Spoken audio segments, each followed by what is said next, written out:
Hello hi namaste welcome back to SR world మన ప్రయాణం. So ఈరోజు మన ఛానల్లో మెల్లమెల్లాడే మెంతుకూర టమాటా పచ్చడి చేసేద్దాం రండి.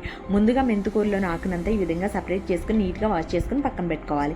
ఇప్పుడు టమాటో ఇంకా చిల్లీని కూడా కట్ చేసుకుని పక్కన పెట్టుకోవాలి. ఇప్పుడు వెల్లుల్లి, చింతపండు, మినపప్పు, అదేవిధంగా ఎండుమిర్చి, ఆవాలు, ధనియాలు, జీలకర్ర, అదేవిధంగా మెంతులు కూడా తీసుకుని పక్కన పెట్టుకోవాలి. ఇప్పుడు స్టవ్ ఆన్ చేసి కడాయిలో ఆయిల్ని అయితే యాడ్ చేసుకుని ఆయిల్ హీట్ ఎక్కగానే మనం తీసుకున్న అన్ని ఇంగ్రీడియంట్స్ని కూడా ఆ ఆయిల్లోకి ట్రాన్స్ఫర్ చేసేసుకోవడమే. సో ఇలా ట్రాన్స్ఫర్ చేసుకున్న తర్వాత ఒక 2 to 5 minutes పాటు బాగా ఏగనివ్వాలి.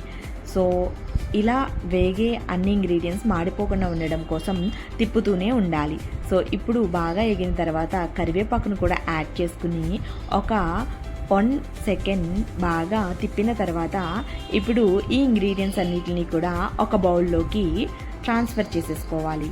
సో ఇలా తీసుకున్న తర్వాత వీటిని బాగా చల్లారనివ్వాలి. సో ఈ ప్రాసెస్ జరుగుతుండగానే మనం ఈ కడాయిలోకి కొంచెం ఆయిల్ని యాడ్ చేసుకుని మన పచ్చిమిర్చి టమాటోని బాగా ఏగనివ్వాలి. సో బాగా ఏగిన తర్వాత అప్పుడు మనం నీట్గా వాష్ చేసి పెట్టుకున్న మెంతు ఆకును ఈ విధంగా ఇందులోకి ట్రాన్స్ఫర్ చేసుకుని ఈ రెండింటిని కూడా మూత పెట్టి ఒక 5 minutes పాటు బాగా మగ్గనివ్వాలి. సో మధ్యలో ఈ విధంగా తిప్పుకోవడం వలన మాడకుండా ఆకు అంతా కూడా పూర్తిగా పచ్చిపోయి ఈ విధంగా మగ్గిపోతుంది. సో ఇలా మగ్గిన మెంతుకూరను ఇప్పుడు సాల్ట్ యాడ్ చేసుకుని తగినంత పసుపు కూడా యాడ్ చేసుకుని బాగా మగ్గనిచ్చిన తర్వాత ఇప్పుడు మనం ఆల్రెడీ చల్లారబెట్టుకున్న ఇంగ్రీడియంట్స్ అన్నిటిని కూడా మిక్సీ పట్టేసుకోవాలి.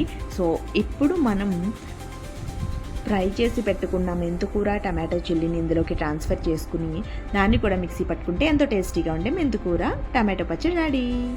చూసారు కదా, ఈ వీడియో కనుక మీకు నచ్చినట్లయితే please like, share, subscribe. And మీరు కనుక ఈ పచ్చడి ట్రై చేసినట్లయితే ఎలా వచ్చిందనేది మాకు కామెంట్ ద్వారా తెలియజేయడం మాత్రం మర్చిపోవద్దు. Bye friends, have a nice day.